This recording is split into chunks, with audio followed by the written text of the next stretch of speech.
You know, as a police officer, I'm compelled to make this video. I've been in law enforcement for 10 years, and I'm speaking to my peers, other fellow officers, people in any kind of law enforcement position. I've seen officers nationwide enforcing tyrannical orders against the people, and I'm hoping it's the minority of officers, but I'm not sure anymore, because every time I turn on the television, every time I look to the internet, I'm seeing people arrested or cited for going to church, for traveling on the roadways, for going surfing, opening their businesses, going to the park with their families, or doing nails out of their own house, using their own house as a place of business, and having undercover agents go there and arrest them and charge them with what? With a crime? I don't know what crime people are committing by doing nails in their own house, but we're seeing this more and more and more, and we need to start looking at ourselves as officers and thinking, is what I'm doing right? Now, I want to remind you that regardless of where you stand on the coronavirus, we don't have the authority to do those things to people just because a mayor or a governor tells you otherwise. I don't care if it's your sergeant or your chief of police. We don't get to violate people's constitutional rights because somebody in our chain of command tells us otherwise. It's not how this country works. Those are de facto arrests. You know, we're violating people's rights and taking money from them, or even worse, arresting them and depriving them of their freedom when they are exercising their constitutional rights. So let's talk about that.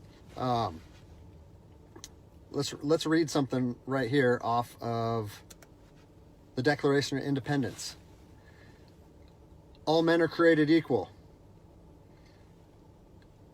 Among these, we have the right to life, liberty, and the pursuit of happiness. That to secure these rights, governments are instituted among men, deriving their power from the consent of the governed, meaning our power and any government official's power is derived from the people. Okay? We don't hold power over our citizens. It's contradictory to everything that our country stands for. And this is what I'm seeing. First Amendment rights, telling people they can't go to church, freedom of religion. Okay? Telling people they can't protest, freedom of assembly.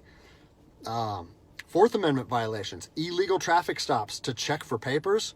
What are you, the Gestapo? Is this 1930s Nazi Germany? You don't get to stop people unless you have reasonable suspicion or probable cause that they have committed a crime. And I know people that have personally been stopped saying, we want to see papers showing that you're essential. David 2, copy a phone call. That is not how our job works, okay?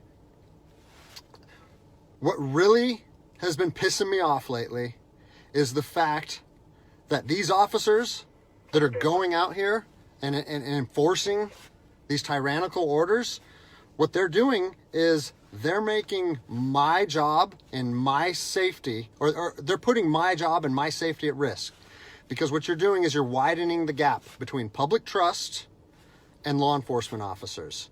And what that's going to do is it's going to, I mean, look at what's happened to law enforcement in the last 10 years.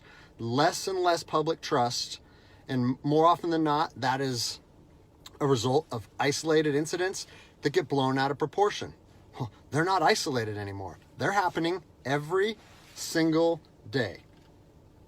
And the thing that I want you guys to realize is that our power that we hold as law enforcement officers, it's nothing more than a facade. It's a badge and a gun. And people, you don't realize, if you haven't lived in anarchy, if you haven't seen combat, things can be stripped from people in a heartbeat. And that's what I'm afraid of. I'm afraid that these actions are going to wake a sleeping giant, i.e. the American people, okay? They are going to be put in a position where they won't have their rights trampled anymore. And us as law enforcement officers, we'll have our ability to enforce the law stripped from us in about 10 minutes. Okay? I think what is going to happen if this continues is we're going to see bloodshed in the streets. Okay? I don't want to see bloodshed in the streets on either side of this coin. I don't want to see fellow officers get injured or killed, and I certainly don't want to see citizens get injured or killed.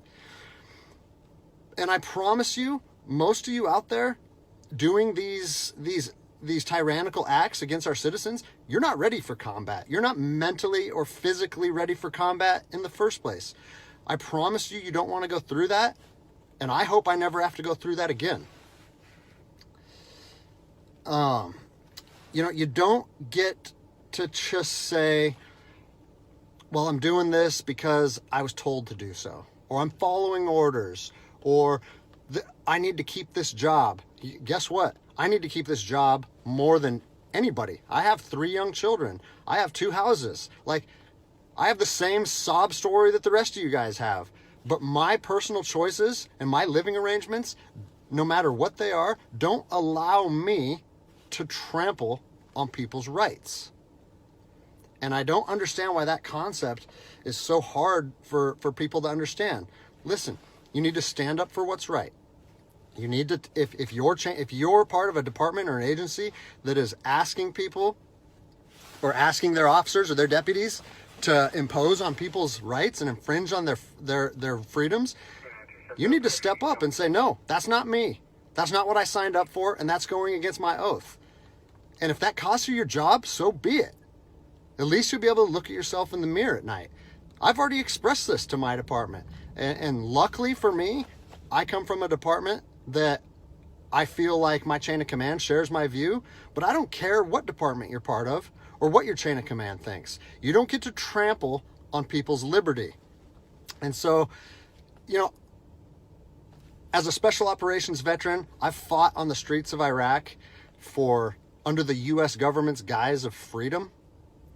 And I'm telling you what, the American people are going to you are going to wake a sleeping giant, and they are going to fight 10 times harder for their freedom on their soil than anything you've ever seen before. And if that's something you're willing to face, then keep trampling on people's rights. But I promise you, the American spirit of defiance is going to rise again, and it's going to be a big problem for our country. So I'll leave you with this, something that I learned as an E-nothing in the Army. No matter what situation you're put in, if you look inside yourself and ask yourself one question, am I doing the right thing? You ask yourself that, you know the answer. And no amount of money or no order or law or anything should be able to make you go against doing the right thing. So I'm imploring officers to look inside themselves and ask themselves, is this what I want to be doing to my citizens? And I think the answer is clear. And if we all stand up together, guess what? It'll be a non-issue, no factor, because people and law enforcement will be united like we should be.